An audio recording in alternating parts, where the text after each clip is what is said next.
मकर संक्रांतीच्या सर्वांना हार्दिक शुभेच्छा.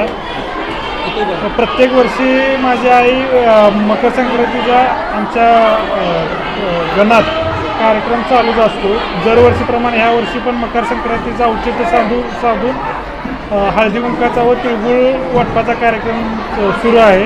त्याने जुने सण व पै पाहुणे व इतर सगळ्या लोकांशी, सगळ्या समाजातील लोकांशी, बायकांशी नातं कनेक्टेड राहतं आहे.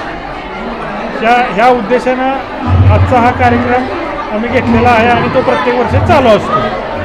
हाच कार्यक्रम कडलसमध्ये घेतला का अजून कोणत्या इतर ठिकाणी आहे? हा सगळ्या गाव आमच्या वासू दाखवला मुंबईत 4 गणाचे पंचायत समिती सदस्य होते. 4 गणात हा कार्यक्रम आमचा चालू असायचा. वाटंबर, अकोला, वासुदान, कडलास. आता वासूचा आणि परत आता राहिलेल्या कडलास गणातील गावात सुद्धा हा कार्यक्रम राबवण्याचा विचार करतोय. अजून काही केलं नाही. कधी तिकडे राबवणं जाणार आहे काय अंदाज? उद्यापासून रोज. आणि सकाळी सांगितलं जातोय, मेसेज दिला जातोय. महिलाही प्रत्येक वर्षीप्रमाणे जास्त मोठ्या संख्येने उपस्थित राहत आहेत सगळ्या गावात. कडलास गटातल्या जनतेला तुम्ही काय आव्हान करा?